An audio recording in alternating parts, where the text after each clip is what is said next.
Welcome to the HU Move Makers podcast, where we highlight folks that are blazing the trail and making moves in Howard culture. All right, welcome everybody to the HU Move Maker podcast, where we highlight folks that have contributed to the legacy of Howard University at the highest level. Today I got a very special guest, my LB. Hey. Dr. LaNail Plummer, U.S. Army vet, business owner, international presenter, Howard University, Marymount University, board certified, approved clinical supervisor, nationally certified counselor, licensed professional counselor, licensed clinical professional counselor, CEO of Onyx Therapy Group. Ladies and gentlemen, Dr. LaNail Plummer. Welcome, LaNail. Hey, Josh. Thanks for having me. I'm so happy to have you. You know, when I sent that out and I read your bio, I was like, damn, I didn't know that you was doing it like that. That's impressive, man. Yeah. Who knew? You know, I would have made you like the godmother of my kids or something. Getting it like this, man. So yeah, you know, let's get into it. You know, I mean, I knew that you was a doctor. You know, obviously, I didn't know, you know, that you were having this much success in helping people. You know, your reach is crazy. I mean, you got 8 locations now. You know, I really want to start with, you know, if you can just talk to me about, you know, where your inspiration to become a doctor came from, and just, you know, talk about your path from, I guess, idea, you know, wherever you want to start to now, you know, being CEO of you know, Onyx Therapy. Yeah, absolutely. The truth is, Josh, I didn't set out to be a doctor, right? I was like, good. After I got my master's degree, I was in a job that I loved. I had already started the business. We rebranded recently, so it used to be called EMC. And then I was already teaching at Trinity Washington University, so I thought I was good. But what happened is there was a whole bunch of people in my life who kept kind of speaking this doctor thing into existence. Like, oh, you should go back. Oh, you have so much to contribute. Oh, if you get to the doctorate level, there's so many more opportunities. One of those people was Dana. You remember Dana Crawford? She's in Phi Sigma Pi too. Dana E. And she's a doctor. She's good. She's good. She's up in New York doing some amazing things. She's a doctor of psychology. She has her own model and everything. And she was one of the people that really like spoke that into existence. A lot of Howard friends like Shunda Lee Koss and stuff, they were like all into it. Oh, really? And, yeah. Nice. And because Shunda and I were in a book club together. So with a lot of Howard people, we were in a little book club. But yeah, I didn't set out as a kid to be a doctor. So I always, when I was a kid, I was always interested in psychology, always interested in the mind. I grew up in Los Angeles, California, in South Central. As a kid, you was interested in psychology. Yeah. How did that come about? I didn't know what psychology was till I had to take it as an elective in high school. Yeah, as a kid, I was interested interested in how people think, right? Like, so why people were making certain decisions versus other people. Part of that is because I grew up in a bad neighborhood, right? What we now consider a bad neighborhood. It wasn't bad to me at the time. I loved it and still love it. What neighborhood? I grew up in South Central. So, man, well, busting up is fundamental. And then I moved out to this other town called San Bernardino, also in Southern California.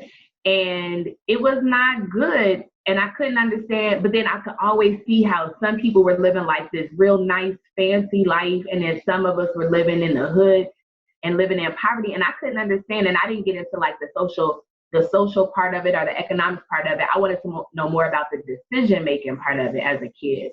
And so it got me interested into the psyche and psychology. So at 11, there was this guy that was at my church who had gone to Howard, and he came back. You know how the churches have like these little college speaks or whatever. Mm-hmm. And so he was at Howard. He was a freshman. He came back to the church and gave a little speak about his freshman year. And I got really interested in Howard. This is back when we had the Dewey Decimal System, right? So I went to the library, tried to find everything I could find out about Howard when I was in middle school. And I fell in love with Howard. And so around 11, 12 years old is when I made the decision that I wanted to go to Howard. You fell in love with Howard just off researching it not even really having no YouTube, just reading about it kind of like in books. Yeah, reading about That's it. a huge leap of faith considering you know 3,000 miles away. Yep, yep. Wow. And it was even further because although I'm from California, when I went to, my dad is a veteran also. And so I left California when I was 13 and moved to Korea. And then from Korea, I moved to Hawaii. And so I graduated high school in Hawaii in this town Oh called. wow. So I was super far, leaving Hawaii, coming all the way to DC. That first winter kicked my behind. I was like, wait a minute, you know, because I was used to wear like flip flops and shorts, and then I had to put on like a puffy coat and stuff. So moving around like that at an early age, like how do you think that affected you? In a positive way, 100%. It gave me cultural awareness. It solidified who I felt like I was as a Black person. Like I got to see people from all different races and countries and things like that. And it really helped me solidify being Black. And then, of course, being at Howard just made it even more powerful for me. But it increased my worldview, right? I didn't think just one way. I thought about a lot of different aspects. I started thinking about economics. I started thinking about politics and how all of that really shapes who we are as people. And then I was always a nerd. So I read a lot all the time. I was always reading, always in a book, always wanting to have some sort of intellectual, deep conversation about something. And so being able to travel really brought more depth to the conversation because I had international experience as a teenager. Wow. So it was cool. It was cool. But yeah, I fell in love with Howard, and then I curated my my high school experiences so that I could get into Howard, right? Like looking at, remember, because that was back in the day when they would have to send us packages in the mail, like what the admissions looked like. That's crazy. I knew what the admission standards were like in terms of how to make myself marketable for Howard, and I did what I needed to do and got in. So what year is this where you come into Howard? I came in 98. So my 98, okay. Yeah, my undergrad degree is in 2002 and my graduate degree from Howard is 2006. So I have 2 degrees from Howard. Okay, so you at Howard. What's your major now when you get to Howard? Freshman undergrad was administration of justice and psychology. So I thought I wanted to be a forensic psychologist. I was like, I'm gonna be a forensic psychologist. I like to debate. Maybe I'll go into law. And then I was on a work study program, and I met this little guy in one of the schools I was at for a work study, and he kept talking about how his counselor had helped him learn how to spell his name, because really what she did was help him to concentrate. He had ADHD, and she helped him concentrate, and he talked about it so much that I was like, man, I really would love to do some impactful work with kids like this around the psyche. And what would happen if I could help them with their mental health issues when they're small? Then maybe when they get older, like they become adolescents and adults, they won't have some of the same mental health issues because we would have already addressed it, you know, during their formative years when their brains were still forming. And that's how I got into mental health. I graduated, stayed in administration of justice. And so you was thinking at this level, 18 years old? I was 20 at that time. Mm-hmm. Okay, so you was already, man, that's kind of deep thinking. You know, Josh, I think I might be, my parents and grandparents and stuff always told me I was older than my age, right? I acted older than my age. So it just made sense to me. It was like, oh, I want to help little kids with their mental health issues. Oh, I want to be impactful like that. Oh, okay. So I stayed with my major, but then I graduated and immediately enrolled in the counseling program at Howard. So I took a year off. I got pregnant with my daughter, took a year off. Took a year off when? Between 2002 and 2003. I took that year off because I also was in the military, so I had to go away for my training. Wait. So you come at you in 98. Right? And I graduated. I came in 98, graduated in 2002. Then. So how'd you take a year off? Between 2002 and 2003, I wasn't in school, but I started graduate school in 2003.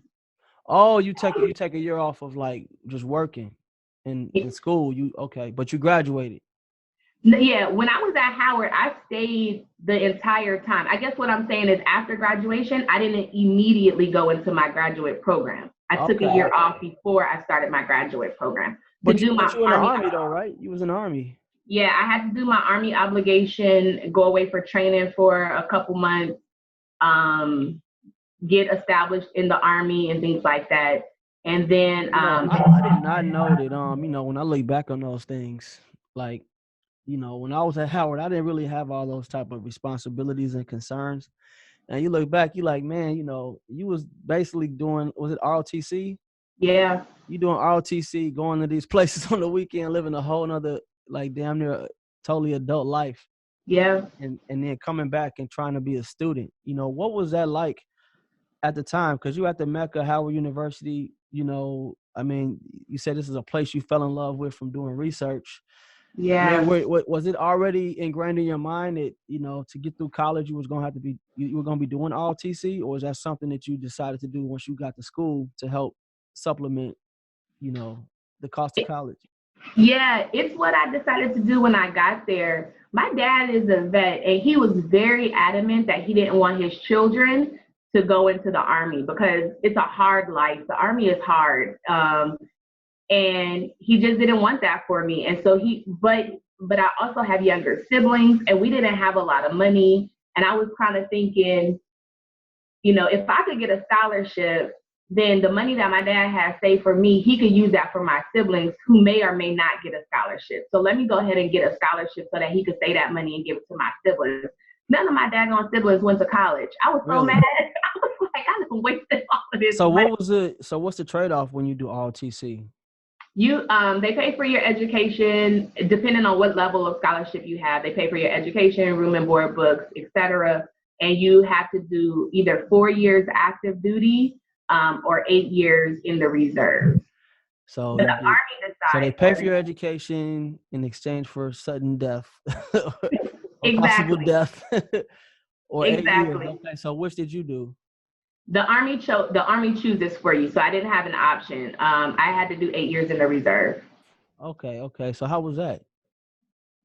I didn't like it. No, I didn't like it. Okay. So 2002. All right. So 2002, you graduate with a degree in what? In Administration of Justice and Psychology. Administration of Justice and Psychology. Mm-hmm. All right. So 2002. That's when things kind of changed for you, right? You said that you took a year off of school because now you produce an offspring. Yep. I did my Army time, got pregnant, bought a house, and started and then started school. Damn. So you wait. You bought a crib in what year? You buy a crib after 2002, and then you taking a year off, and then you going to school. And how are you doing all of this stuff? This is like, sounds like life is moving kind of fast.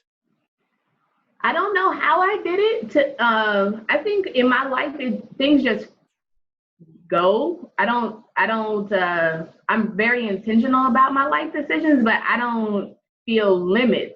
So I never feel limits in my life. So I was like, I want to buy a house, and the market value was good. I bought my first house in Prince George's County in Maryland, and the value is good. So I bought it. I mean, I was like, I'm pregnant and I'm going to be staying in DC for a while because I got to finish my education. I might as well just buy a house. That's kind of how my thought process was. Welcome to the Go Fish Village podcast. As a Chinese proverb says, give a man a fish and you feed him for a day. Teach a man to fish and you feed him for a lifetime. At Go Fish, our goal is to teach individuals just like you how to build wealth through real estate. Type of things, because I hear it's like a break you down and build you up type of thing. Like what type of things happen when you're going through, I guess, boot camp, is it? Yeah, for officers, it's officer basic training, officer basic camp. They just make you question yourself all the time. They make you think that your decisions are not good decisions. And then for me, the white boys that were in my cadre, they were intimidated by the fact that I was doing so well. But remember, I told you I'm a nerd, right? So I take everything quite seriously when it comes to any type of education, including my education with the Army. And I was doing really well on all my tests. And so they had said that I was cheating. And now, are these physical tests or like mental tests? They're physical tests, they're mental tests, they're academic tests. And at the time, I wasn't as physically fit. I have asthma, so I wasn't running really well. So I was kind of overcompensating with some of my academic pursuits in the Army. And they told me I was cheating. And those white boys had the power to tell them that I was cheating, and they put me on trial for the Army. And that's what turned me off for the Army for the rest of my Army career. Damn. What year is this? 2003. So you've already given birth to your kids. I'm about to be pregnant with Alyssa. Yeah. Damn. And you got put on trial. So what happened at the end of the trial? Like, what was the verdict? That I was innocent, that they could not, I didn't cheat. So they couldn't prove that I actually cheated. But my ROTC sergeant from Howard came down, Sergeant Taylor. My commanding officers from my unit that I was in came down and spoke on my behalf. It was a full trial. Like, I had to have character witnesses. The other people that was in our cohort, in our cadre, had to testify and everything. And I ended up finding that I was innocent because I was. But because I had this blemish on my record, it meant that I couldn't graduate in the top 10. So before the blemish, I was number 5 in my class.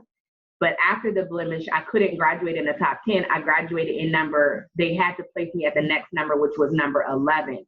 Damn. which is what threw my military career off, because I mean, do you think that happens if you're a white guy? Do you think they question you like hell that? nah. What No. about if you're a white woman? No. I know it was a combination of me being Black and a woman, and the power that I felt from graduating from an HBCU. Like, we graduate from Howard, and people can't tell us who we are. We spent 4 years defining who we are, right? Mm-hmm. And so here comes these young white people trying to tell me who I am, and I was like, that's not who I am, and that's not what I do, and I know what I'm serious about, and they just didn't like it. So yeah.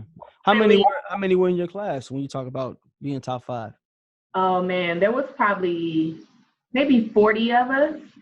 Damn. Somewhere around 40 something. Yeah. From being G.I. Jane to shit. Yeah. It vilified like that. It really hit my motivation, Josh. Like, I was ready to be like the best soldier ever. But I couldn't. So mentally, how did that wear on you? That had to be stressful. I mean, because in some regards, not only are you being shunned, but I mean, this is America basically versus LaNail Plummer. You know what I'm saying? Yeah, like, for sure. Like, how does that feel? Being a Black woman, I'd imagine it was kind of lonely. It was super lonely. There was a couple more Black people in our cohort, in our cadre, and they were supportive, but it was super lonely. I was 22 years old, and being told that I was cheating academically when academics is what I've always taken pride in. And so I was like, this does not make sense. Like I said, it changed my whole motivation around the Army, and everything plays out how it's supposed to play out, because if I had gone active duty, I don't think that I would be where I am in life right now. Right. I wouldn't have pursued counseling the way that I did, but that was the first time that my dream got taken away from me. The first time that I had experienced loss of a dream. Yeah. And it stayed with me for a long time, and I still don't. Like you said a second ago, how was it being in the Army? And I was like, I still don't rock with the Army like that. Even after my dad spent 26 years and I spent 8 years in, I'm like, they're not right for me. They weren't right for me. I don't know if they're always right for Black people, the whole history of the Army and everything, but it certainly wasn't right for me. And the way they treated me as a young lieutenant, 22 years old, it was not right. So. Wow. So how was, how did your dad react to that, being that he did 26 years in the Army? I mean, he was angry. And he tried to do what he could to get as much support on my behalf. He sent some of, how we all have aunties and uncles. They're not really aunties and uncles, but our aunties. He sent some of my aunties and uncles over to the trial to support me during those weeks. My dad was in Japan at the time, so he couldn't fly in. But it was hard for all of us as a family because the Army is what got my dad out of Compton, and what got him on a track of like success. But then here he sees that they treated his daughter, you know, crappy. So and I'd imagine, you know, like you said, it's got to really fuck with your dad because out of all the kids, you the one that went to college, and then you get this far, you kind of following in his footsteps, and then this happens. So, I mean, that sucks. So how long was this trial? It was probably about a week long. The implications for it lasted my whole career though, because I didn't graduate in the top 10, the Army chose for me to go back into the reserve. So I had to do 8 years versus 4 years.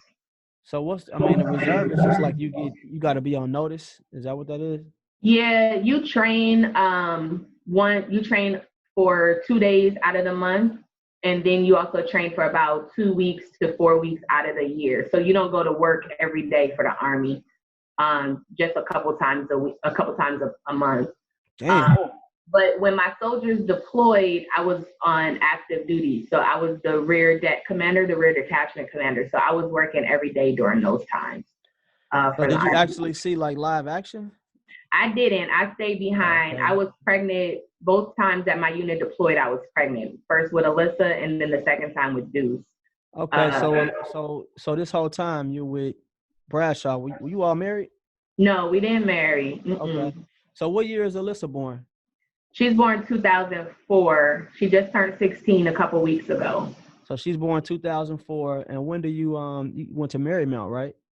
Yeah, I didn't go to Marymount until a few years ago, though, 2015. So the kids were big. It was me deciding to get my doctorate. It was a family decision. Like I sat down with the kids and asked them about their thoughts around it, too, because it meant I was going to be taking away time from them while I was studying and stuff. Where did you go for your master's? Howard. Oh, you went to Howard. Okay, so you go to Howard, and what year is that?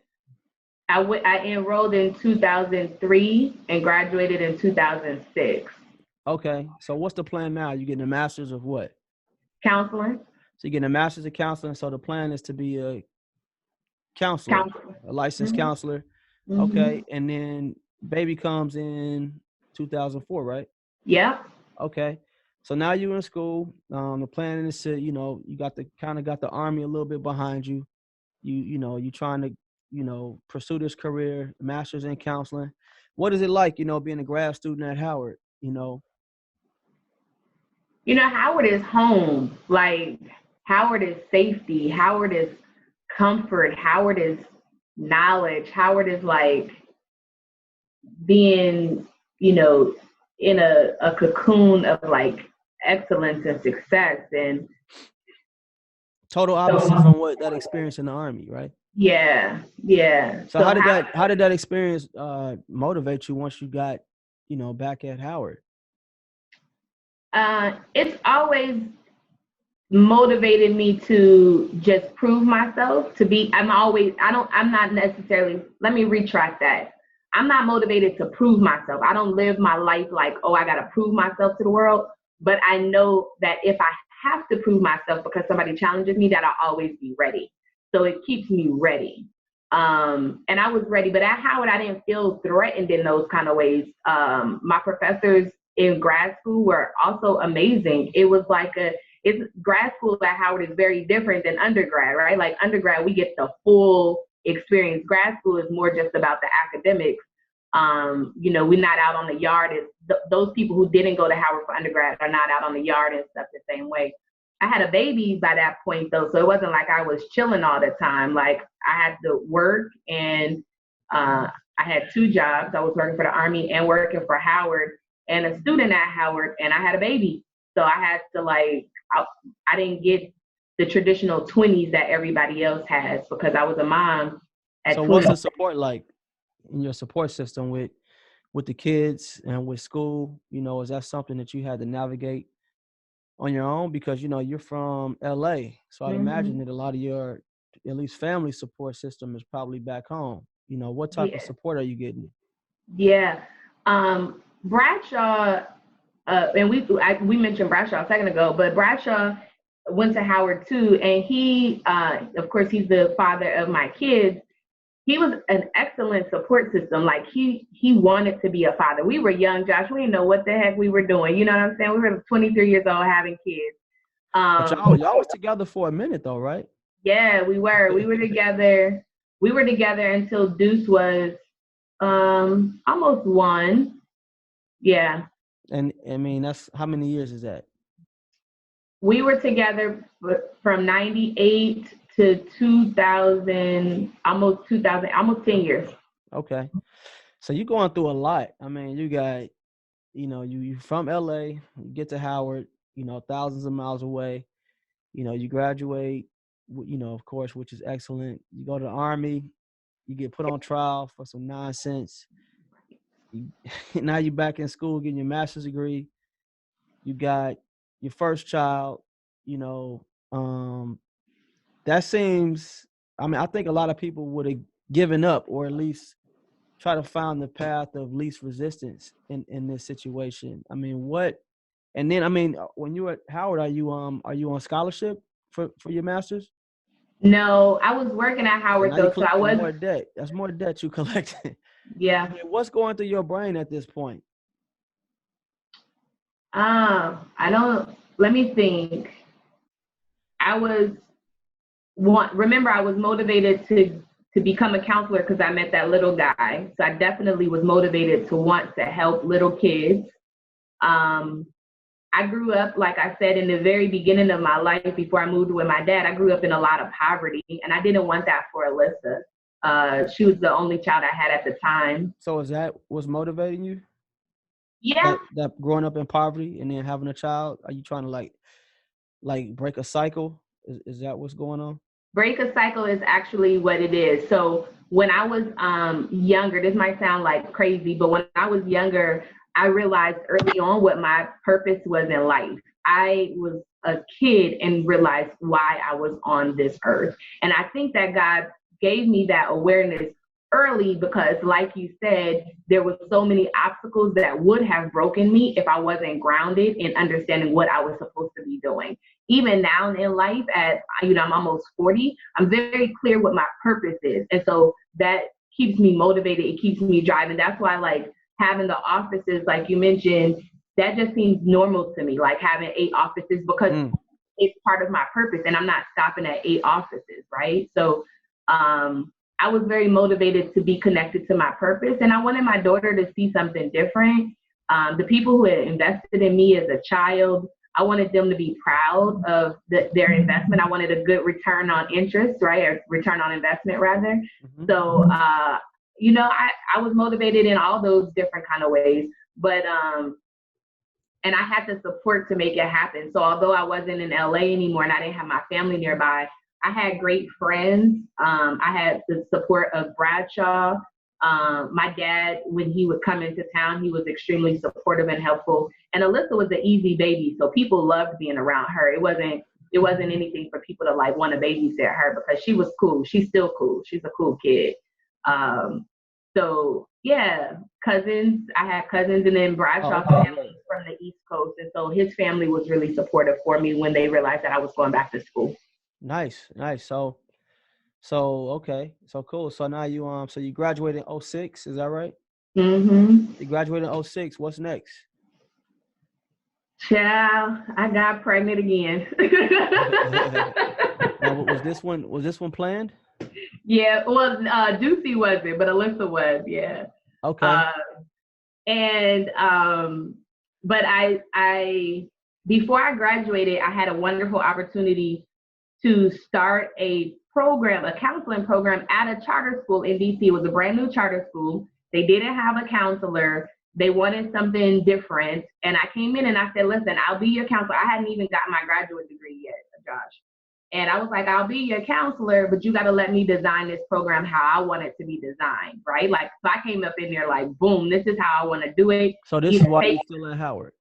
This is while I'm still at Howard, getting my. So you kind of like laying the foundation for what's gonna come next. Yeah, that's important. If you can go into detail about that, that'd be dope. Yeah. So they hit me up and was like, I don't know how they got my resume, but they got my resume and was like, we're interested in having you become our first school counselor. I was like, okay, I could be your school counselor, but I don't like the way school counseling is designed. And so I want to do something different. I will come in. Here's the thing, Josh. I never went to interviews thinking that I needed to impress them. Mm-hmm. I always went to the interview thinking that it was a two-sided conversation. So do I want to work with you, and do you want to work with me? That's how I always saw interviews. And even my mentors, that's how I tell them to go into interviews, because if you go in too shy and you're so focused on trying to impress somebody, you're not going to realize if you actually want to work there. People are miserable in their jobs because they didn't actually interview the job. Right. That's a good point. So they were like, yeah, sure, come on. You know, you could start this program or whatever. So I started the program, and I've definitely been in interviews like, yes, I'm Joshua Mercer. How are you? You know. Yeah. And then you get there like, what the fuck am I doing here? I hate this place. Yeah. It's not even me, you know? Yeah. But, you know, yeah, that's good advice. Yeah. So they let me start the program. I graduated a few months later with my master's degree, and I stayed at that place for about 10 school years. Oh, really? But wow. while I was there, I did some phenomenal work in the city, and made like really big headway. And having that Howard Connect was amazing because there were so many bison in the city still that So I was what would able you consider like the main turning point with your career at this point, when you are kind of, because maybe you went into the Army like naive, you know, because you said you're trying to be the best soldier ever, and then, you know, shit like that happens and you like, damn. But then you know, you come out of it victorious, you get to school. Now I would assume in the back of your mind you probably conscious of like how people may perceive you, you know, like how are you, you know, how are you setting yourself up for Dr. Plummer in 2020? You know, like what are some of the things that you're doing? So the thing is I actually don't care about how people see me professionally, because again, I feel like I'm leading my own purpose. So I'm led by my integrity. I do what I feel is right, and I will stand up against that. My daddy used to tease me when I was a kid. When I moved with my dad to Korea, he was a single parent, right? So it was just me and my dad. And he used to always tease me because I would always tell him the truth. I would do something bad and I'd be like, yeah, I did that, right? Like, I was just like, I'm gonna just tell the truth, right? So what happened, I think how I was setting myself up is that people were realizing my character, and they were realizing when I said I was gonna do something, I was gonna do it to the highest level of excellence. So anytime I asked to do something, people let me do it because they knew. Where does that come from? The level of excellence? I mean, many places, but Howard, we didn't get an opportunity to slack. I felt like Howard created excellence in us. Being a military brat, seeing my dad in the Army was a sense of excellence. And I was just purpose driven. I felt like if I had to do the work, then I needed to do it to the highest level of standard. I don't know if there's like a concrete answer to that question. Like, it just felt like what was right. Like, if you're gonna do it, you better do it 100%. Yeah. And so people rarely told me no. Anytime I asked to do something at that job, people didn't tell me no because they knew that I was gonna do it really well. And then I started training interns, and those interns actually went back to their dean and said, hey, my site was getting a lot of traction. And they were like, this site is amazing. And our field supervisor over there, LaNail Plummer, is excellent. We think she would be a great professor.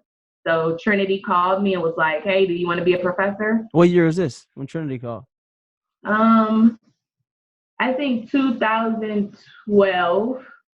So this is why you're a therapist at that school? Yeah, I'm still working at the school. So now you're doing both? Yep, doing both. So tell me, I know you said you were able to do some amazing things. What's like the first like major career accomplishment that you have when you like, damn, I'm a dope therapist? I was doing parents and classes. I was working and creating, helping to create curriculum around parenting. Many of the parents of our school, the parents were not in a relationship anymore, and subsequently, the separation of that was causing mental health issues for the kids. So one of my first things was to create like a co-parenting training and curriculum, and I really, really loved that.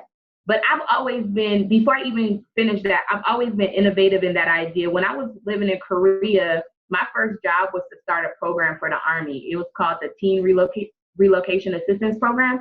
And I started it, and the Army told me I could do it, right? So that was my very first job, was working on an idea that I created.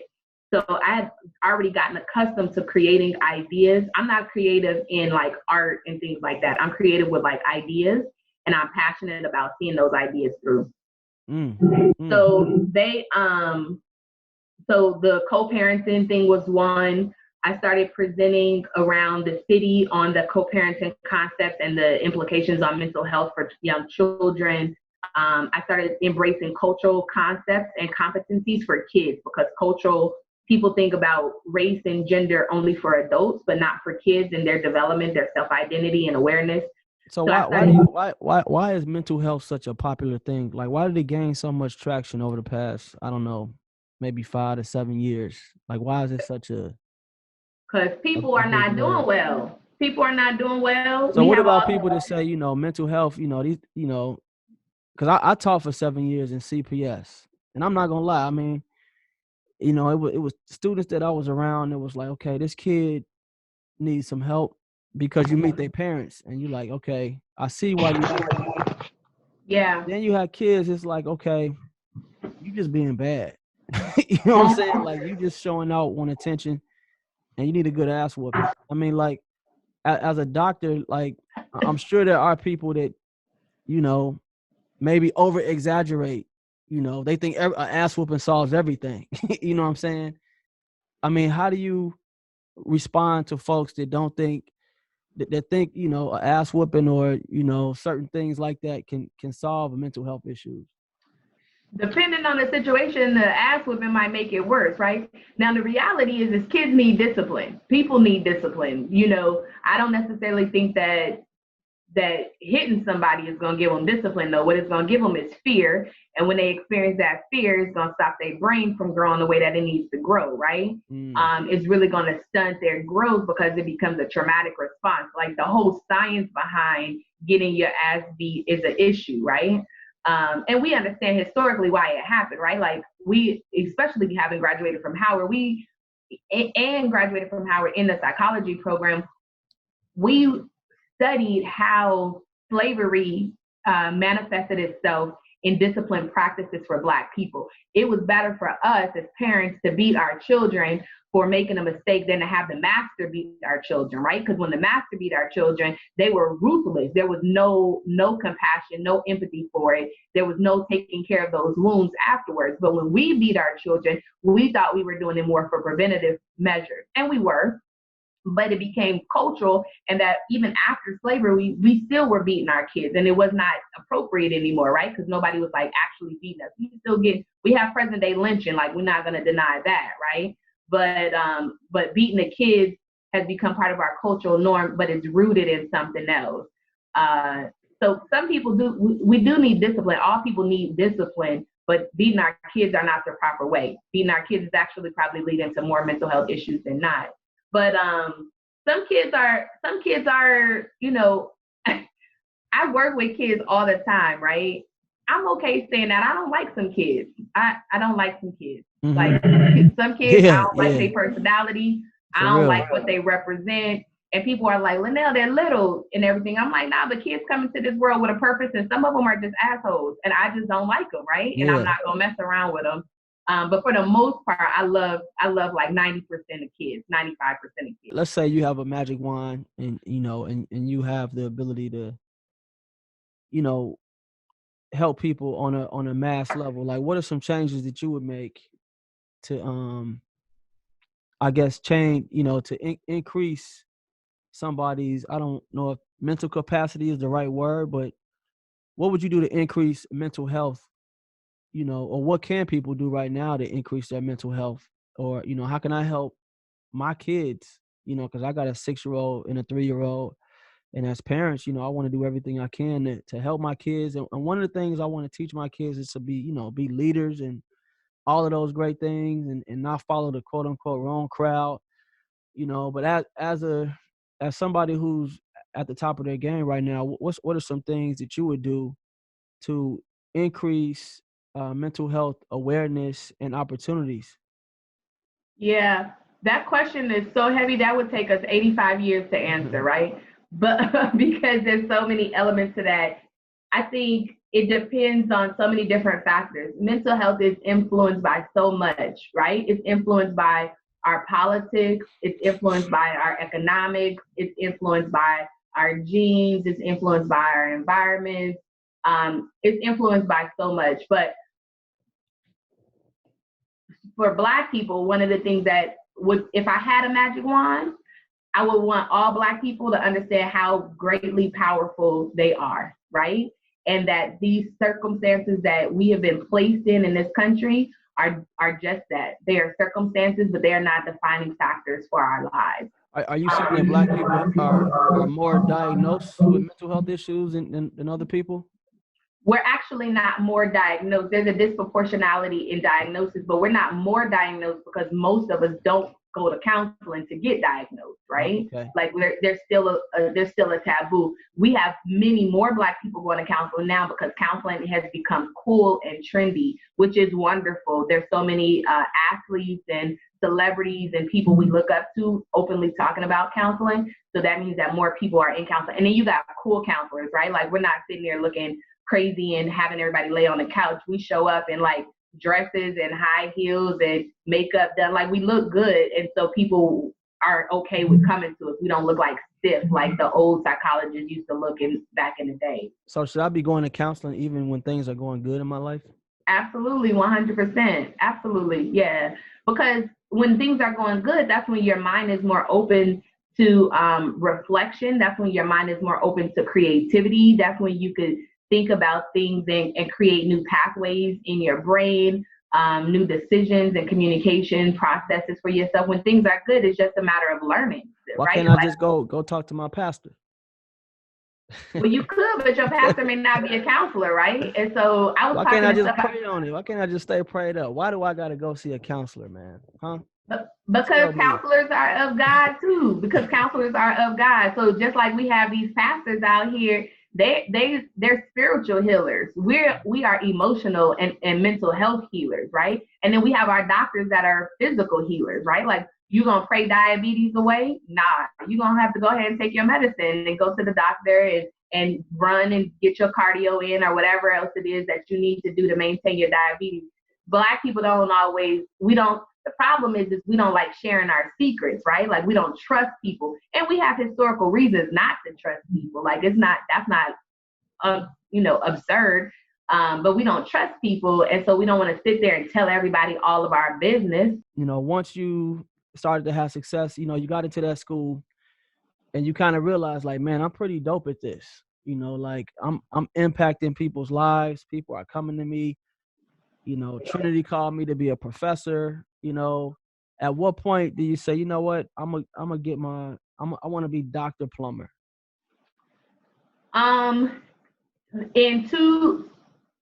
Okay, there's another element that is missing. So okay. I was working at the school. I started to become a professor at Trinity in 2012, and that throughout those years, between 2006 and 2012, I was doing a lot of contracting work for the city, right, for DC and along the East Coast. And so this sounds crazy, Josh, but basically I was bringing in money as a contractor. And one year I filed my taxes and my accountant was like, you bringing in too much side money and you're going to end up having to owe. So I was like, well, how can I figure this out? So I decided to start about that. business. Tell me about that, because, you look up and you owe the IRS money, you know, as a business owner? Because I'm a business owner. I wasn't a business owner at that point yet. That's what I'm saying. I was still filing it as an individual, and then realized. So now you're paying even more taxes because you're not even set up right. So then I was like, I need to start a business. And I wanted to start a business because I wanted to like work with different kind of clients and stuff like that outside of the school. And I saw that the work was really lucrative. So in 2013, I started a business. So what was your first contract? What was that? It was with a different charter school in the city, and I was coming in doing some of the co-parenting work. Now, your first contract, did they just offer it to you and you just took it, or were you trying to negotiate it at all? I always negotiate. Even on the first one? Always negotiate. Okay. I think my daddy taught me to always negotiate. You aim high. You aim higher than what you really want. So if you want to get paid $100 an hour, you tell them that your cost is $200 an hour. They're either going to pay you $200 an hour and you're going to be excited because you made them more than what you thought you were going to make, or they're going to work themselves down to $100 an hour, which you're still going to be satisfied with because that's what you wanted in the first place, right? That's good advice. I always negotiate. I even teach my kids to negotiate. Like I was telling you earlier today, my son started his business yesterday, and he got maybe like $300 in startup funds from people, like random people were like, oh, we're going to invest in him with startup funds. My daughter's been in business for herself for about 4 years now. So, but yeah, so we're just business minded in that kind of way. But I started that, I did that first contract and I was like, yeah, I want to, and I kept doing it. So the business was divided into two sectors. We had one that was very clinical and one that was based on consulting. And I kept building it up, and the clinical piece was doing really well. And so in 2013, I was working in the school, I was working at Trinity University, and I was a business owner. So I was working 3 jobs, and I had 2 little kids. So damn, man. So this is happening quick. I feel like we're leaving out so much. Yeah. I mean, you got 2 kids, you're a professor, you're at the high school, right? Is that a high school? It's a elementary middle school. Elementary middle school. Okay, so I mean, really, you got 2 kids, professor, side hustle, aka the business, and then you're at the elementary middle school. How are you doing all of this? It's only 24 hours in a day. Yeah, that's a question everybody always asks me. I just did it. It just wasn't a thought. Well, maybe it's very much the opposite. I was very intentional about everything that I did. I've always loved my agenda, my schedule, planners. I never use my phone to plan things. I use like an actual planner, a hard planner. And I just schedule stuff out. It's still what I do now. I knew on these days I was teaching. So on these days I had to do my lesson plans. On these days I needed to do this and this and this for the school. And I needed to work with the business in the evenings. When my kids would be at their little after school activities, I would pick up a couple clients. So I wasn't just sitting in the basketball court with the kids. I was actually working, and then I would just schedule it out that when the kids were done with their activities, I would be done with my clients, and we would just kind of go from there. Kids, your business is doing well, right? Yeah. That's dope. So, and then you're getting contracts, contracts getting bigger, longer, multi-year, spreading your wings. So you're expanding. So tell me about did you ever hit a wall at all? Because I know you hit a wall, with the Army. Did you ever hit a wall or get any type of anxiety? Because I know in my case, speaking for myself, you always say, man, I really want to get to this level. I want to achieve this. And then you achieve it. And then the other struggle comes in, like, okay, I got to maintain this, or I did so great on this. Now I got this pressure to maintain that level of greatness. And then, you get notoriety. Now you got to build a team because you can't be in 2 places at one time, Mm-hmm. Did you ever hit a wall, or at what point, or how do you handle doubt? when it comes in, or does it not come in at all because you just a psychology master? Like, what's going on? Who does a therapist go see? You know, how A does a therapist. therapist, get help in these instances? They go to therapy. We Oh, have they go to therapists therapy? too. Okay. I go to therapy. I go to therapy every Friday at 10 o'clock. I go to therapy. And my therapist also is part of their requirement to be in therapy also, because we hear a lot of things from our clients. We experience a lot of things, and as healers, we kind of absorb a lot of things. So it's good for us to be in therapy too. So then who do you, I mean, how do you handle, is that how you handle staying sane with all of this stuff going on? Is it just therapy, or do you do anything else to get the edge off? It's a lot. So I do therapy. I'm a runner, so I run a couple times a week. That helps get some of the energy out. I meditate. I practice Ifa, which is my spiritual practice. I talk to, like, I have two best friends that I spend a lot of time talking to. Absolutely talking to my wife. I think, we didn't get a chance to talk about that yet, but I spend a lot of time talking to my wife. And my team is amazing, so I don't have a whole lot of stress in that way. But I have doubt, Josh. I don't want to. I'm very confident, right? I'm very confident because I've been blessed in a lot of different ways. But I do sit back often, like how you're saying, like, oh, LaNail, this is a lot. I do sit back and be like, oh shit, yo, what is happening? Like, what? How did this? Wait, hold on. Where am I at? Like, what? And I realized that I was intentional along the ways, but sometimes I'm so caught up in what I'm doing that I don't always sit back. And when I sit back, I'm like, yo, whoa, what's going on, right? Mm-hmm. One of my major times, because the way you framed the question a second ago made me think about failure. In 2017, we had finished our academics, and I was at the top of my class for my cohort, and we had to do our comps, and our comps were a week long. We had 4 questions, and basically we ended up with like maybe 200 pages that we ended up having to write for these 4 questions, maybe a little bit more than that. And I failed my comps. And I told you I am an academic person. How many pages? It ended up being over 200 pages. And you failed that? I failed it. There was a question. My wife teases me. She says, you didn't actually fail, but I did, because it was pass or fail. And I had to add on more. I had to do more to it. And I think I was the only person in my cohort who failed the comp. Damn. And that hit me. That's an L right there. Yeah. Damn. That's humiliation. Damn. That hit me crazy.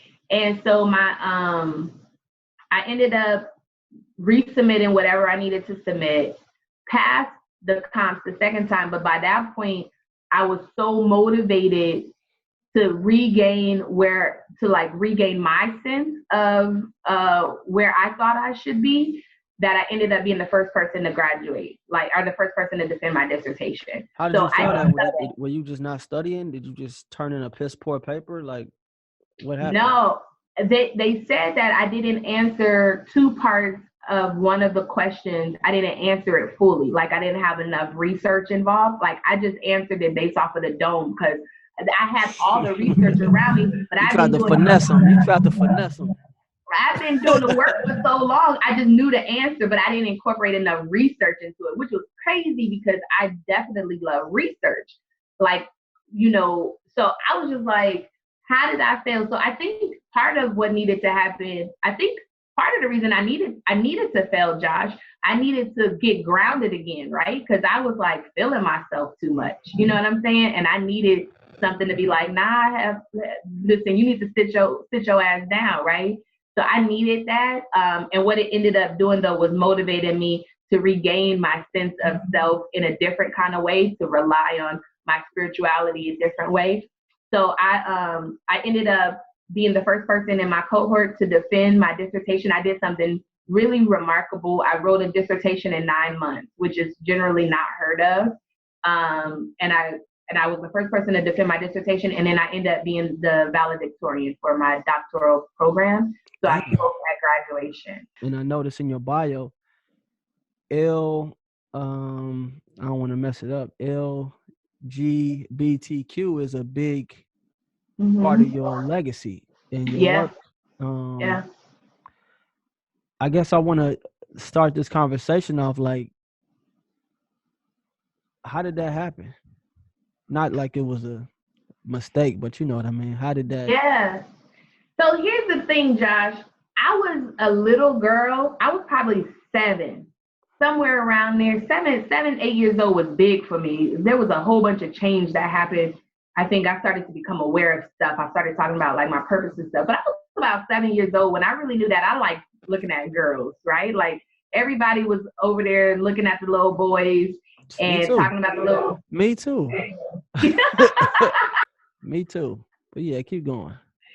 And so I was like, God, like shawty cute, right? Like I like her, right? And then the boys really, but you was so boy, like I ain't gonna say boy crazy, but you was so into Bradshaw in college. Like I just remember, like you was just like Google eyes, type of thing, and like you kind of had stuff mapped out. Like after college, we gonna do this, this, and this. But in the back of your mind, you was more into women. Yeah. So, so Bradshaw. Let me talk about when I was a kid. So when I was a kid, I knew that I liked girls, right? And I liked boys too. But I was more drawn to girls. But I liked boys too. Greedy. And it was greedy. Maybe that's what they call bisexual people, right? They say like we want it all. I don't know if that's really the case because we really get demonized. So is that how you identify yourself? As bisexual, yes. Okay. But there's no action on that bisexuality at this point because I'm married to a woman, right? So that doesn't cause any friction in your relationship at all. The term bisexual probably will cause more friction, but there's no action on it because I'm faithful to my wife. So there's no need to be like weird or insecure around the title, but the title is how I identify. But you know what, Josh, in the LGBTQ community, bisexual people are not fully embraced. People always judging bisexual people. They say those things like we greedy, we want it all, we can't make up our mind, we flip-flop. They say all of that stuff. And you know, they can say whatever they want to say. I don't care.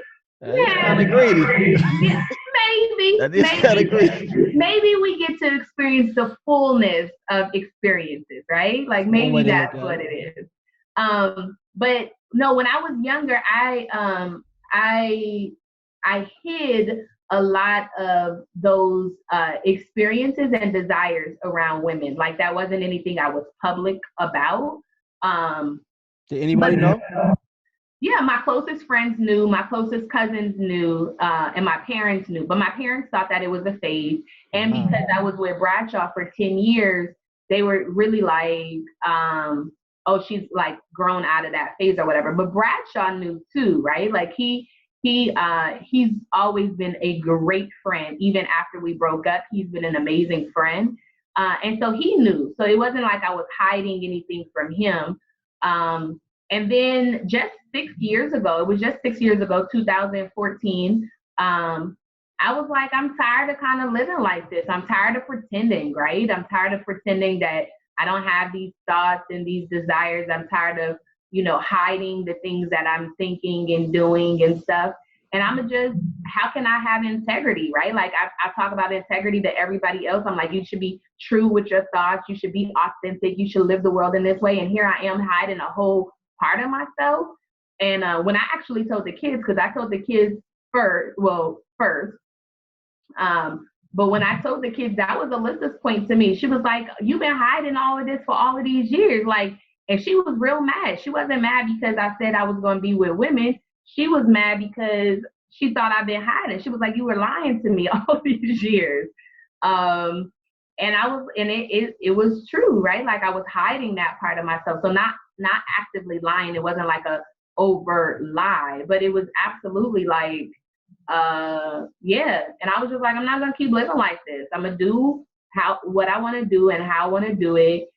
And I did. And then in 2000, while I was in my doc program in 2016, early on, I met my wife and we dated, and I fell in love with her and she with me. And so at this point, are you trying to date women, or are you just trying to, or I mean, like, are you actively seeking men? Like, how is that?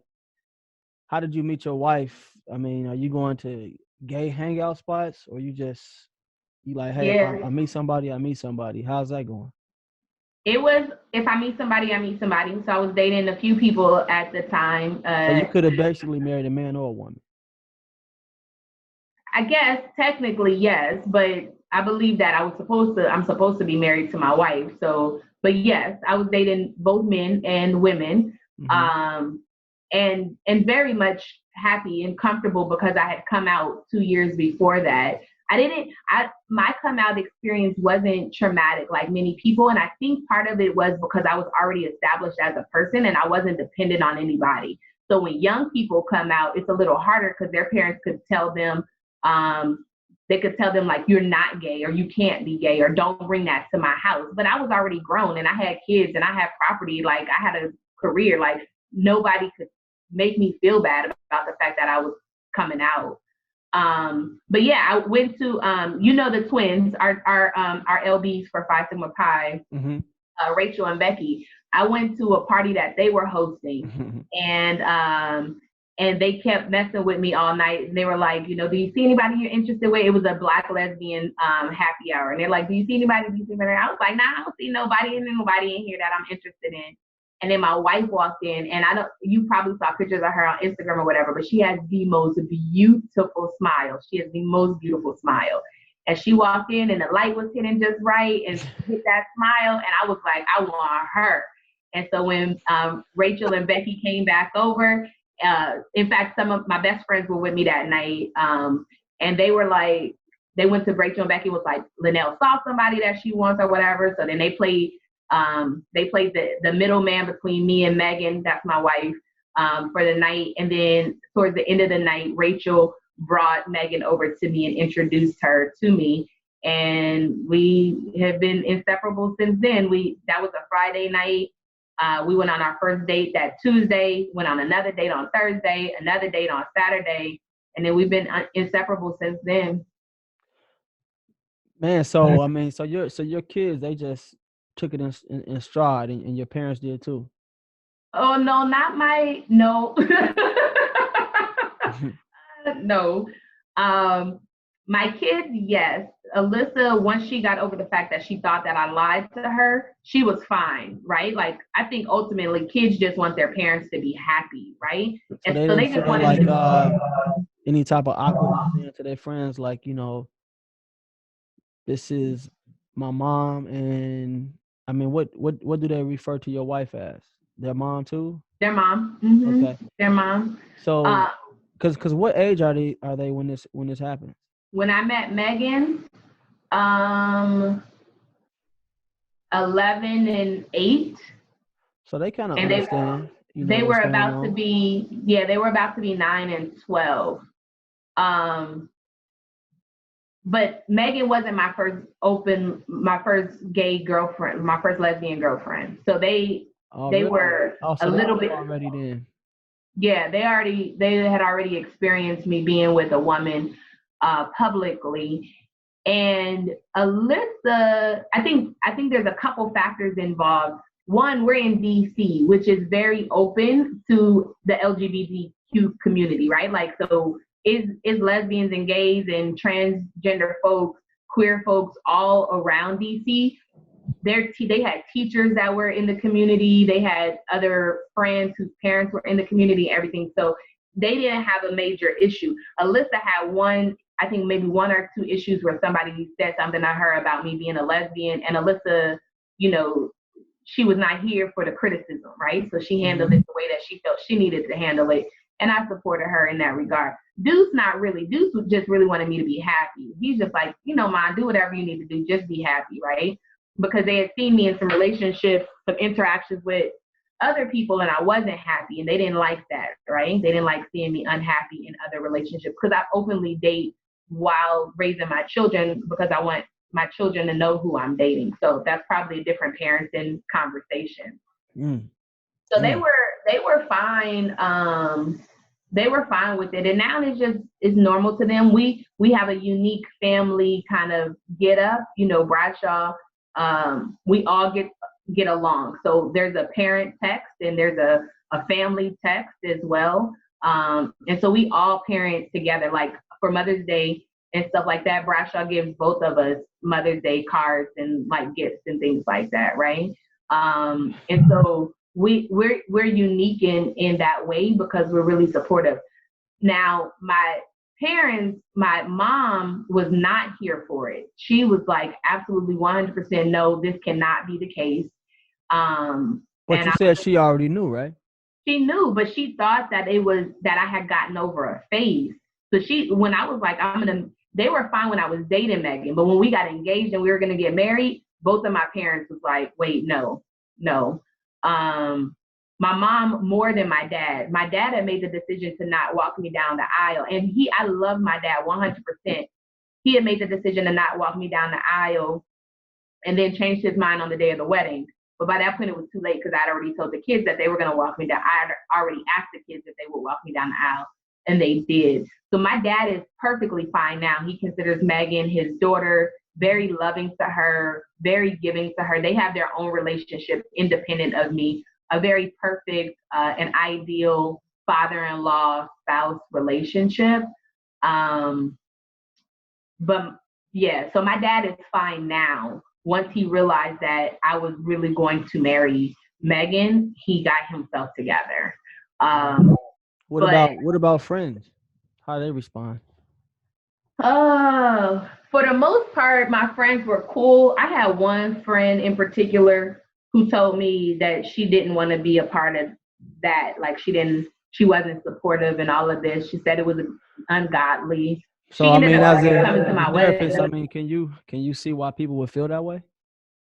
Or are you like, you tripping? As a therapist, can I see why people would think that being a lesbian is ungodly, or why they would have a reaction when I tell them later in life?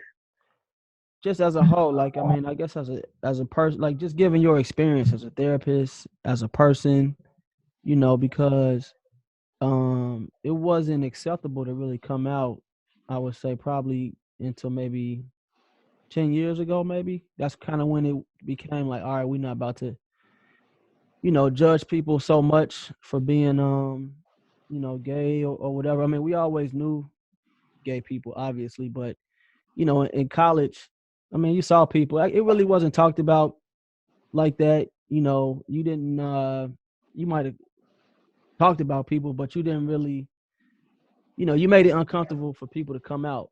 And I know that people who are conservative, their beliefs may be rooted in their religion or their upbringing.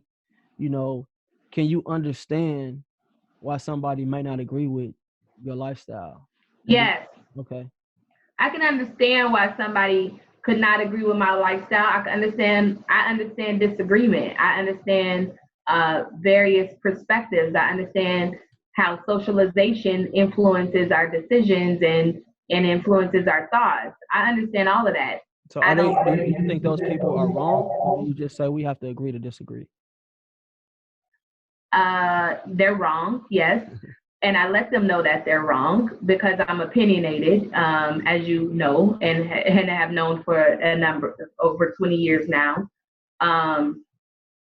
But in the end, they get to still think what they think. My job is not to convince them of anything, right? My job is to live my life based off of my purpose. And what I do know, Josh, is that since I've come out, my life and my blessings have tripled, have quadrupled, right? Like, and I think it's because for me, based off of my spirituality, it was time for me to live authentically.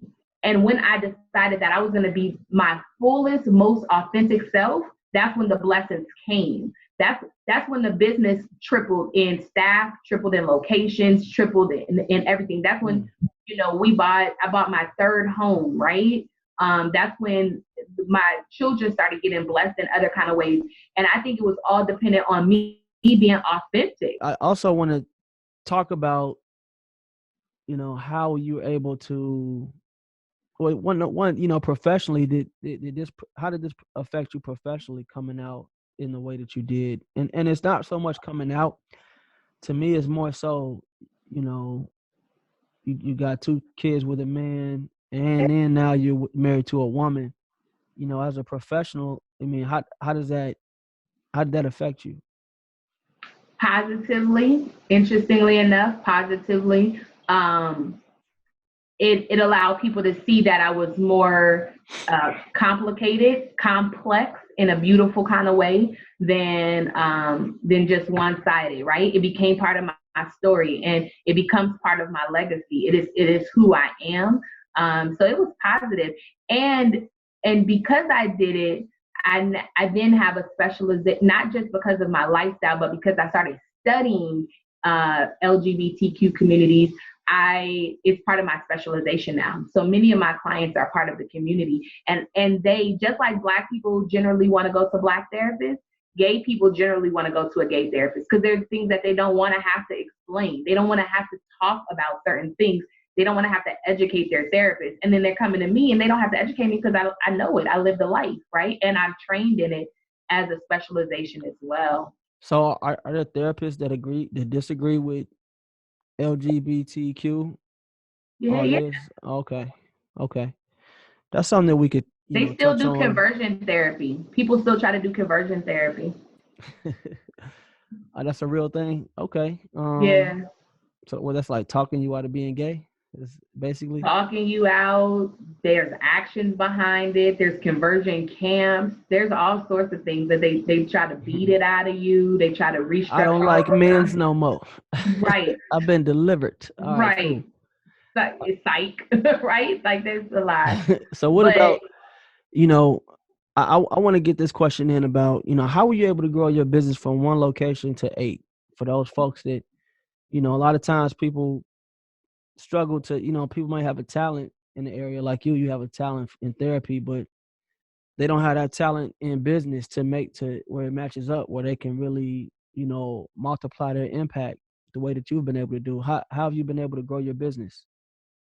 It is that combination that you just said. I had to start thinking about business, right? I'm a therapist, as we just talked about for like the last hour. I love mental health. I love therapy. That's where my passion is, 100%. But I had to start thinking like a businesswoman. And what motivated me is I wanted more Black people to have more access to therapists in all different locations. I didn't want them to have to just come to one office.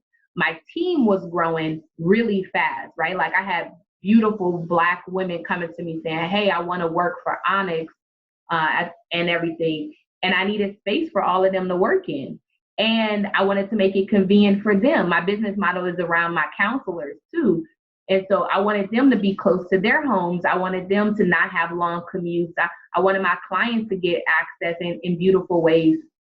So it was so you had a demand. We always have a demand. Oh, really? Yeah, we have a demand. We have, I think right now, based off of my last meeting I had with my clinical director, we probably have like 80 something people on our wait list right now. And I just hired 4 new counselors 2 weeks ago. So I'll be expanding my team. We have another hiring going on in June and then another one in October, which means I'll end up needing to get offices. I'm looking into Chicago. Watch out, we might have Onyx in Chicago. So how are you able to devote the type of time needed to these locations without compromising the integrity of your brand? I have great staff members who believe in my mission and my vision, and they are an extension of me. And as such, like not an extension of just me, we are an extension of each other. Because it's my vision, they extend out. But they are they're all as committed as I am. And so it's never a question. The question becomes, how do we stay with a familial feel as we're getting bigger? Because when it was just 5 of us, it was easy to be a family. But now that it's 30 of us, it's a little bit harder to maintain like everybody wanting to feel connected with each other. And my goal is to hire so many Black and brown counselors, that we will be far more than 30, right? And so that's where I spend a lot of my time. But my leadership team, my COO, my chief development officer, my clinical director, my education director, my HR person, all of them are amazing people. And so I get to sit in a position and they get to support the mission and the vision. So it's not just me doing 30 people staff and combined of like, I guess like 1099 and full-time folks. Are you, how many clients do you have? Oh, that's a good question. I probably would need to figure that out with my clinical director. I haven't asked that question. Not in a while. But this is big business though. So you in the big leagues in your profession. Would you say that? I would say I'm getting there, and I would say I really want to be there. We do have a pretty big practice, but I would want to be. I want more, but not because I'm greedy. I want more because more Black people they're finally starting to get into counseling, and I want them to have counselors that look like them, that act like them, that have experiences like them. I want gay people to have counselors that are like them, that look like them. I want children to have counselors that understand their experience, because we have, all of my counselors have different specializations. So we have, one of our offices is only for children. It's a playroom. And I want children in different parts of the country to see Black therapists and to go to Black therapists. And I want Black couples to feel comfortable with a Black therapist, and Latinos to be comfortable with Latino therapists. Like, I want more people to feel comfortable. One of the things that I hate is when somebody emails my company and they say, I'm in Arizona and I haven't found any Black therapists. Come on, man, that sucks. You know what I'm saying? Like, that's horrible. Like, that's horrible. And I don't want that. So we'll expand again at some point, Welcome to the Go Fish Village podcast. As a Chinese proverb says, give a man a fish and you feed him for a day. Teach a man to fish and you feed him for a lifetime. At Go Fish, our goal is to teach individuals just like you how to build wealth through real estate. What is the end goal for you? It is a business that I could pass on to the kids in the event that they decide that they... Right, but they would have to get licensed and... No, not in the position I'm in right now. I'm the CEO of the company. If one of my kids wanted to be in business, they would need to have a business background so that they understand how to manage. They don't need to have the certifications and the licenses that you have. No, unless they want to see clients. But I'm actually coming off of the ground. I'm actually, by next year, I'm not really going to be seeing clients anymore, which is heartbreaking. But I need to lead the business, and I need to put more time into that, because it's hard when my development officer is sending me an email and he needs me to respond to something quickly, and I'm in a session for the next 3 hours, right? Like, I can't move the business the way that it needs to be moved because I'm in sessions a lot. But I love sessions, so I don't know how I'm going to lay it out. I haven't quite figured. Maybe I'll see clients one day a week or something.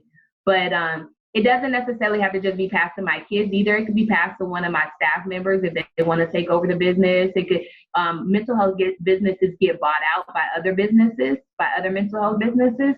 So we could sell the business. One of my mentors is in the process of selling his group practice. So we could sell it to another practice and things like that since it's already established. But I plan on keeping the business. I plan on running the business for at least the next, 20 years or so. Yeah. So in your experience, do you think that, and this is just going back, it's a question I want to ask. Do you think that people are born gay, or are they, or do you subscribe to the belief that you can become gay? I think people are born gay. I think the same, and that's because I think that people are also born straight, right? And so if you're straight, you were born that way. If you're gay, you're born that way. Now, controversially, I do think that some people also choose to be straight, and some people also choose to be gay. But I think your question was, can they be born that way? And my answer is yes. Mm-hmm. But I know one person in particular who told me she chose to be a lesbian. I still don't really understand why she would choose that. I love being bisexual. I love being myself, but I also understand that we're not always embraced in all places. There's certain countries that me and my wife could never travel to together because we would get arrested or we would get killed, right? And that feels very limiting to know that there's places I just can't go and be authentic and open. So I don't know why somebody would choose that life if it's not authentic for them.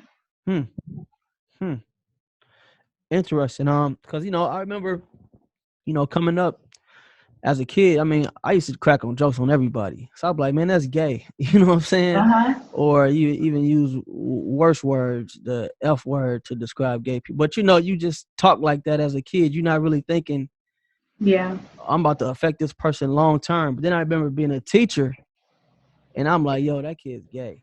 You know what I'm saying? Like, that was the first time I was like, yo, people are born gay. And I'm not talking about like no 8th grade kid. I remember like just seeing like that person's gay. You know what I mean? Yeah. And, it's just funny how, experiences teach us and help us, mature. Yeah. So I'm glad to hear that you're out here living your truth and also, you're having the success that you're having because, in a city like DC, where it's kind of a melting pot for, all different races, but it's also a place where, people can kind of be open in who they are, and you're right in the middle of it to get them the therapy that they need. So I think your experiences from, having the kids at the young age, from the Army, being a business owner, getting your degree at Howard, coming from LA, getting a double degree at Howard, getting a doctorate, or is it called a doctorate? Doctorate, yeah. Doctorate at Marymount. I mean, your experience is crazy, and it's definitely good to hear that you came out on top, and you still motivated to do even bigger things. So that leads me to like, what, at the end of the day, and it's almost like you're still in your prime, I guess you could say. What do you want your legacy to be? I don't even know if I've like spent a lot of time thinking about my legacy. I feel, let me retract. I do. I use terms like legacy building. I want my legacy to be connected to the fact that I live a life of integrity, that my character is always strong, that I'm trustworthy, that I'm dependable, that I'm reliable, that I produce good work.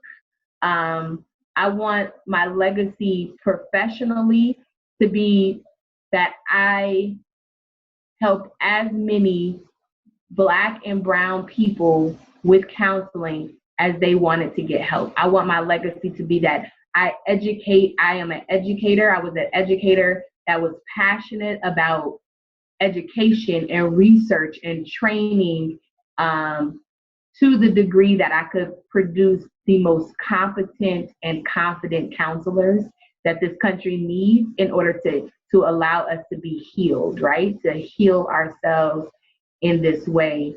But generally when I think about my legacy, I think about my character, and I think about my children and their character as well. But I want to be known for being passionate and driven and having it supported and backed up by my quality of work. Yeah, I want to be known to be loving and compassionate, but disciplined with high standards of excellence. I have really high standards of excellence. That's dope, man. That's real, man. Yeah. LaNail Plummer. That's me. What class is that? Class of 02? 02, 06. 06. Howard University. Yep. South Central. Yep. I want to thank you for coming on to the show. You're the first doctor that I've had come on the show. And I'm sure, we'll probably get some good feedback based off of how you answer some of your questions. So I hope to have you on here again so that Yeah. as you grow and keep getting all that money that you're getting from all them locations. Don't forget the little people, man. For real. Never. So right now, what I do, it's my little rapid fire round where I Okay. just ask you a question, and you got to give a one-word answer, and you can't expound on the answer. You just got to give a one-word answer. So you just got to commit to it. Got you. Okay, I'm committed to it. All right. So first one is, and these are gonna be 10 questions, 10 or 11 questions. All right. First one is the Burr or Green Stadium. Green. Homecoming, orientation, or graduation. Ooh. Graduation. Yard fest or tailgate. Tailgate. Bring your spouse to homecoming, yes or no? Yes. Is homecoming better as an alumni or undergrad? Alumni. China Wonder or Ho Chi?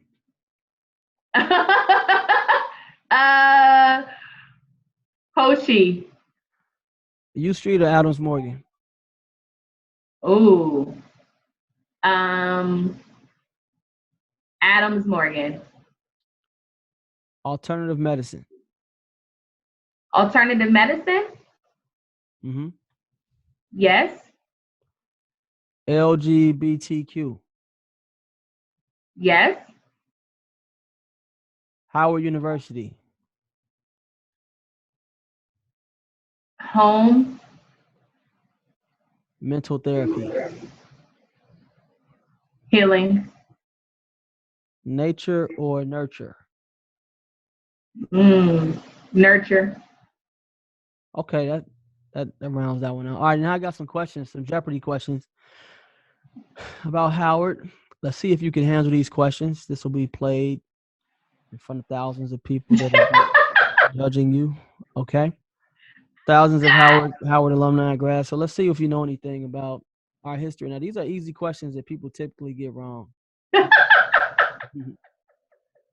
When was Howard founded? 1867. Who is Howard named after? A General Oliver Howard. General Oliver Otis Howard. Yeah. What's the name of the neighborhood that Howard is located? LaDroit Park. Good. Somebody told me Northwest. What's the Howard motto? Service and excellence. Truth and service. Truth and service. How many schools and colleges does Howard have? Oh, Jesus. I'm going to say 9. 13. Oh. What's the name of the Howard student newspaper? The Hilltop. Okay. Name the Supreme Court justice that attended Howard. Thurgood Marshall. No, he worked at Howard. Oh, I don't know. Thurgood Marshall. Oh, okay. Who's the president of Howard? He's a Trini guy. What's his name? He's Trini. I can't remember. I know he's a physician. Oh, I can't remember his name right now. Dr. Wayne Frederick. Frederick, that's right. Dr. Frederick. Okay, so ours was Swigert. Yeah, we had H. Patrick Swigert. So, yeah. So that rounds off the Jeopardy for today. So LaNail, I want to thank you again for coming on the show. I appreciate you taking the time. I know you're a busy woman. If you need anything, I got your back. But yeah, if people want to get in touch with you or learn more about what it is you're doing, or they need some help, how can they get in touch with you or some of or your team? Absolutely. The easiest way, because we're in sessions most of the time, is to hit us up through our website. It's www.onyxtherapygroup.com. Onyx is spelled Onyx, onyxtherapygroup.com. or to hit us up on Instagram, also Onyx_Therapy_Group. And we respond to emails within 24 hours and requests on IG as soon as we see them. So also probably within 24 hours. So those are the best two ways to hit us up, through the website, onyxtherapygroup.com, and through Instagram, onyxtherapygroup.com. Or Onyx Therapy Group. And then, you know, I got one more question. What would LaNail right now tell 18-year-old LaNail coming into Howard that, you know, wants to be successful businesswoman and therapist and all of that? It's okay. It's okay. Those don't let those insecurities hold you back. Oh, Josh, I was so insecure at 18. But I would say to myself, you know, you're gonna address those insecurities. You're going to be okay. You are defined by your character. You're gonna be okay. I wasn't sure at 18. I wasn't quite sure always if I was gonna be okay, but I would tell myself I would be okay. Yeah. Good stuff. Good stuff. All right. Thank you again for coming on the show. All right. Hopefully we have you on here again soon. For sure. Just let me know whenever, Josh. I appreciate it. Thank you. No problem. Thank you for joining the HU Movemaker podcast, where we highlight folks that have contributed to the Howard legacy at the highest levels. To hear more interviews or purchase merchandise, please visit www.humovemakers.com.